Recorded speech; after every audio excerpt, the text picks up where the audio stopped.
Good morning বন্ধুরা, সবাইকে সুপ্রভাত। সবাইকে সাফল্যের দিশা ইউটিউব চ্যানেলে স্বাগতম। আজকে 26শে জুলাইয়ের কারেন্ট অ্যাফেয়ার্স নিয়ে আলোচনা করব। তোমরা প্রথম থেকে শেষ পর্যন্ত ক্লাসটা করো এবং ক্লাসটা ভালো লাগলে অবশ্যই লাইক করে দিও এবং চ্যানেলটিকে সাবস্ক্রাইব করে নিও। তাহলে শুরু করছি আজকের ক্লাস। আজকের ক্লাসে ফার্স্ট কারেন্ট অ্যাফেয়ার্স হলো, পল থমাস 3 বছরের জন্য কোন ব্যাংকের এমডি এবং সিইও হিসেবে নিযুক্ত হয়েছেন? এর উত্তর হবে ইএসএএফ স্মল ফাইন্যান্স ব্যাংক। এই সম্পর্কে জেনে নেব। এই ইএসএএফ স্মল ফাইন্যান্স ব্যাংক সম্পর্কে প্রতিষ্ঠিত হয়েছিল 10ই মার্চ 2017 সালে। প্রতিষ্ঠাতা ছিল পল থমাস, মেরিনা পল, জ্যাকব স্যামুয়েল। সদর দপ্তর রয়েছে ত্রিশূর, কেরালা। এমডি এবং সিইও পল থমাস কে এবং চেয়ারপারসন রয়েছে PR রবি মোহন। নেক্সট, প্রতিবন্ধী শিক্ষার্থীদের জন্য পূর্ব ভারতে প্রথম বিশ্ববিদ্যালয় কোন শহরে খোলা হবে? উত্তর হবে রাঁচিতে। এই সম্পর্কে জেনে নেব। ঝাড়খণ্ড সরকার রাজ্যের শারীরিকভাবে প্রতিবন্ধী শিক্ষার্থীদের জন্য পূর্ব ভারতে প্রথম বিশ্ববিদ্যালয় রাঁচি শহরে খোলা হবে। প্রস্তাবিত বিশ্ববিদ্যালয় প্রতিবন্ধী শিক্ষার্থীদের চাহিদা অনুযায়ী শিক্ষা প্রদান করা হবে। প্রতিবন্ধী শিক্ষার্থীদের জন্য বিশেষ কোর্স এবং শিক্ষা উপকরণের ব্যবস্থাও থাকবে। নেক্সট, কোন ব্যাংক 7.25% সুদের হার সহ একটি 444 দিনের মেয়াদী আমানত প্রকল্প অমৃত বৃষ্টি চালু করেছে? উত্তর হবে স্টেট ব্যাংক অফ ইন্ডিয়া। এই সম্পর্কে জেনে নেব। স্টেট ব্যাংক অফ ইন্ডিয়া অর্থাৎ SBI 7.25% সুদের হার সহ একটি 444 দিনের মেয়াদী আমানত প্রকল্প অমৃত বৃষ্টি চালু করেছে।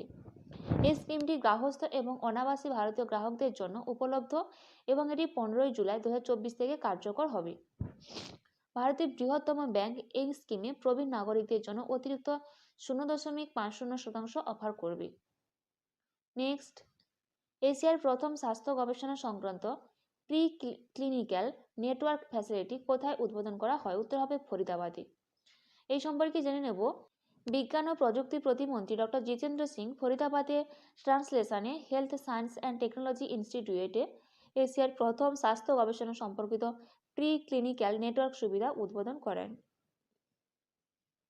ফরিদাবাদ ভিত্তিক biotechnology research and innovation council translation health science and technology institute বা ব্রিক BRSC-কে THI ব্রিক থার্স্টি হলো একটি এশিয়ার প্রথম এবং বিশ্বের 7ম ল্যাবরেটরি যা মহামারী প্রস্তুতি উদ্ভাবনে জোর দ্বারা স্বীকৃত।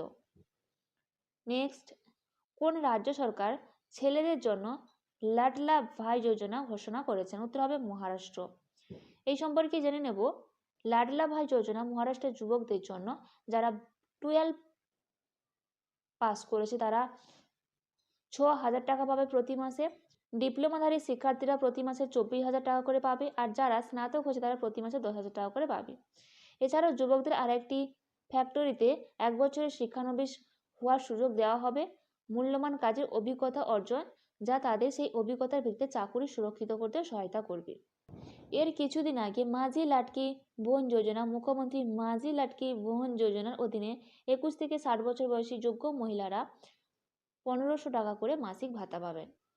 নেক্সট, কোন দল বিশ্ব চ্যাম্পিয়নশিপ অফ লিজেন্ডস টাইটেল 2024 জিতেছে? উত্তর হবে ইন্ডিয়ান চ্যাম্পিয়ন্স। এই সম্পর্কে জেনে নেব।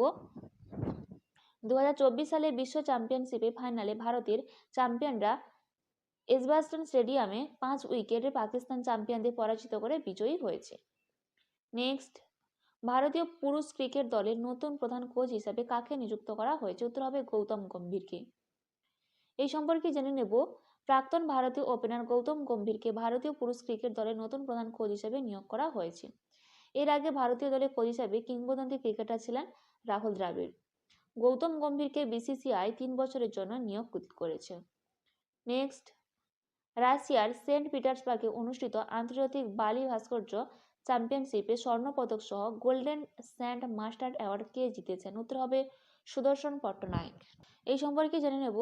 প্রখ্যাত ভারতীয় বালি শিল্পী সুদর্শন পট্টনায়ক রাশিয়ার সেন্ট পিটার্সবার্গে অনুষ্ঠিত আন্তর্জাতিক বালি ভাস্কর্য চ্যাম্পিয়নশিপে স্বর্ণপদক সহ গোল্ডেন স্যান্ড মাস্টার পুরস্কার জিতেছেন। ভারতের একমাত্র অংশগ্রহণকারী সুদর্শন পট্টনায়ক তার ভক্ত ও কবি বলরাম দাসের সাথে মহাপ্রভু জগন্নাথের একটি 12 ফুট উঁচু বালির রথ তৈরি করেছেন। নেক্সট, কোন রাজ্য আগামী শিক্ষাবর্ষ থেকে এমবিবিএস কোর্স হিন্দিতে শুরু করবে? উত্তর হবে বিহার। এই বিহার আগামী শিক্ষাবর্ষ থেকে এমবিবিএস কোর্স হিন্দিতে শুরু করবে। এই সম্পর্কে জেনে নেব। বিহার রাজ্য সরকার আগামী শিক্ষাবর্ষ থেকে হিন্দিতে শিক্ষার্থীদের জন্য এমবিবিএস কোর্স অধ্যয়ন করার কথা ঘোষণা করল রাজ্যের স্বাস্থ্যমন্ত্রী মঙ্গল পাণ্ডে। এর ফলে মধ্যপ্রদেশের পর বিহার হবে ভারতের দ্বিতীয় রাজ্য যা হিন্দিতে চিকিৎসা অধ্যয়ন চালু হবে। নেক্সট, সম্প্রতি কোন রাজ্য পুলিশ নিয়োগে অগ্নিবীরদের 50% সংরক্ষণ দেওয়ার কথা ঘোষণা করেছে? উত্তর হবে হরিয়ানা।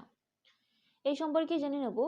হরিয়ানা রাজ্য সরকার সম্প্রতি মাইনিং কার্ড এবং পুলিশ নিয়োগে অগ্নিবীরদের, এটা 10 নয়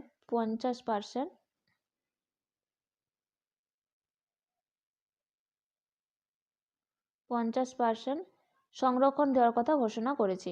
এছাড়া গ্রুপ সি পদে নিয়োগের জন্য 5% বা 5% সংরক্ষণ ঘোষণা করা হয়েছে।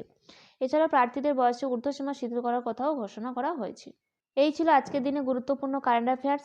এইরকম গুরুত্বপূর্ণ কারেন্ট অ্যাফেয়ার্স পেতে অবশ্যই সাফল্যের দিশা ইউটিউব চ্যানেলটিকে সাবস্ক্রাইব করে নিও এবং বন্ধুদের মধ্যেও শেয়ার করে দিও। তাহলে আশা করি আপকামিং কম্পিটিটিভ এক্সামগুলোতে কারেন্ট অ্যাফেয়ার্সের কোনো সমস্যা হবে না। তাহলে আজকের ক্লাসটা এই পর্যন্ত।